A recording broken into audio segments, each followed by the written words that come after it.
आज जेठ 28 गते अब यो भिडियोमा यी विषयहरूमा चाहिँ चर्चा गरौँ। संक्षिप्तमा छोटकरीमा छिट्टो गते 82 सालको आज नेप्से चाहिँ 13 अङ्कले घटेको छ। यो सामान्य करेक्सनको रूपमा लिन सकिन्छ। दुई दिन चाहिँ एक दिन चाहिँ 23 अङ्क, अर्को दिन चाहिँ 25 अङ्क, लगभग तपाईँको 48 अङ्कले बढेको नेप्से चाहिँ 13 अङ्कले घटेको छ। यसलाई चाहिँ करेक्सनको रूपमा लिन सकिन्छ। ट्रेन्ड लाइनको हिसाबले हेर्दाखेरि चाहिँ यो अझै ट्रेन्ड लाइनलाई सपोर्ट गरेर बाउन्स ब्याक गरेकै छ। यो हाम्रो अस्तिको ड्र गरेको ट्रेन्ड लाइनको यो यहाँबाट चाहिँ यो ट्रेन्ड लाइनलाई चाहिँ सपोर्ट गरेर चाहिँ माथि आएको छ। यसलाई सपोर्ट मानेर समग्रमा हेर्दाखेरि आज झन्डै 10 अर्बको कारोबार हुन पुग्यो।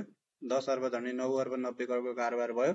अन्य दिनहरूको तुलनामा पनि राम्रै कारोबार भएको छ। यसरी हेर्दाखेरि चाहिँ के छ भन्दाखेरि नेप्से अप ट्रेन्डमा छ। आज करेक्सन हो। भोलि चाहिँ बिहिबार अझै के छ माथि जान सक्ने प्रबल सम्भावना रहेको देखिन्छ। यसरी हेर्दाखेरि चाहिँ पहिलो टार्गेट चाहिँ यो अप्पर लेभल चाहिँ यो हो। यहाँबाट चाहिँ अलिकति करेक्सन आउन सक्छ भन्ने हो। यहाँ अलि सप्लाई जोन रहेको छ। यहाँतिर चाहिँ धेरैले सेल गर्ने मनस्थिति बनाएको हुनुपर्छ। त्यसै गरेर अरू इन्डिकेटर वाइज हेर्दाखेरि नेप्से चाहिँ के छ भन्दाखेरि बोलिङ्गर ब्यान्ड भन्दा माथि नै क्लोज भएको छ। राम्रै छ यो पनि। यताबाट हेर्दाखेरि पनि एमएसिडीबाट के छ, एमएसिडीबाट फेरि बुलिस देखाएको छ। यता यो पनि राम्रै छ। यहाँ बुलिस देखाएको छ। हेर्नु सानो दुईटा बुलिस देखाइसकेको छ। त्यसै गरेर आरएसआईबाट हेर्दाखेरि चाहिँ यो पनि के छ, आरएसआई पनि माथि अप ट्रेन्डमै रहेको छ। बजार चाहिँ सधैँ स्वाटै बढ्ने होइन, धेरै बढ्ने अलिकति घट्ने, धेरै बढ्ने अलिकति घट्ने, यसरी चाहिँ बढेको बजार चाहिँ दिगो हुन्छ। एकैचोटि वात्तै बबल बनेर बढेको चाहिँ बजार चाहिँ दिगो हुँदैन। तसर्थ के छ नेप्सेको यो करेक्सनलाई आज सामान्य रूपमा लिन सकिन्छ। अब दोस्रो आजको कारोबार रकम यिनीहरू नेप्से घटे तापनि टप स्टकहरूको बारेमा हेरौँ। Top stock hot and trending स्टकको बारेमा हेर्दाखेरि चाहिँ एउटा दुईटा तीनटाको चाहिँ 9% भन्दा बढीले बढ्न सफल भयो। बीपीसीएल, प्योर, एसपीडीएल, बीपीसीएल यिनीहरू चाहिँ बीपीसीएलको चाहिँ पहिले पनि हामीले बेलैमा ब्रेकआउट भएको छ, किन्न सक्नुहुन्छ भनेर यहाँनिर बनाउँदाखेरि चाहिँ 500 तिर हुँदाखेरि चाहिँ एउटा भिडियो बनाएको थियौँ। कतिले हेर्नु पनि भएको राम्रै भ्युज गएको। अनि त्यसपछि गएर आरएफपीएल यिनीहरू पनि के छ बढ्न सफल भए। टप लुजरहरूमा चाहिँ कसैमा नेगेटिभ सर्किट नलागे तापनि सप्तकोशी डेभलपमेन्ट ब्याङ्क अनि एसएमएफबीएस र बीएनएल यिनीहरू चाहिँ अलिक बढी घट्न पुगे।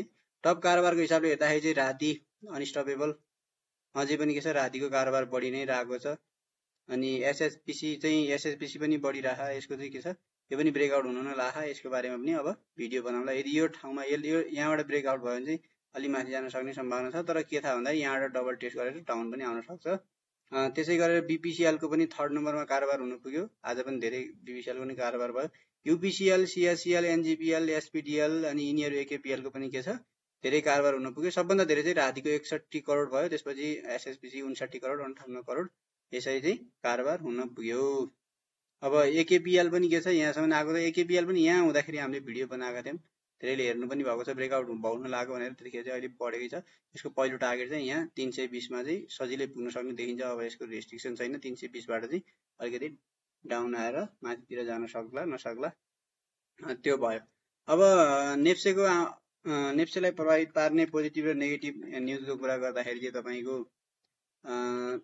मुख्यतः संवैधानिक इजलासबाट आज हुने फैसला जुनले चाहिँ राजनीतिक रूपमा ठुलो अर्थ राख्थ्यो त्यो चाहिँ अब असार 18 गतेलाई हुने भनेर तय भएको छ। जुनले चाहिँ के भयो भन्दाखेरि तत्काललाई चाहिँ के भयो यो सङ्कट चाहिँ टरेको छ। अनि संसद अवरोध कायमै छ। अझै पनि संसद सुचारू हुन सकेको छैन, जुन चाहिँ अलि नेगेटिभ न्युज हो। अरू चाहिँ केही छैन शेयर बजारको लागि नेगेटिभ न्युज केही पनि छैन। अरू खासै केही छैन। तर पोजिटिभ नै छ दुईटा नेगेटिभ न्युज। एउटा चाहिँ के छ संसदको आज फैसलाले चाहिँ धेरै अर्थ राख्थ्यो, धेरै प्रभाव पार्न सक्थ्यो। त्यो चाहिँ अब असार 18 गते हुने भनेर सरेर गएको छ। त्यसै गरेर संसद अवरोध छ एउटा, त्यो चाहिँ नेगेटिभ न्युज र संसद अवरोधले अलिकति सरकारलाई दबाब छ। तर केपी ओली चाहिँ बेफिकर भएर अहिले दबाब चाहिँ महसुस गर्नुभएको चाहिँ छैन। काङ्ग्रेसलाई मात्रै संसद खुलाउन अलि लागि परेको छ।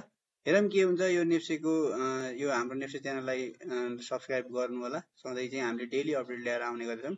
आज जेठ 28 गतेको अपडेट यति नै। धन्यवाद हेरिदिनु भएकोमा।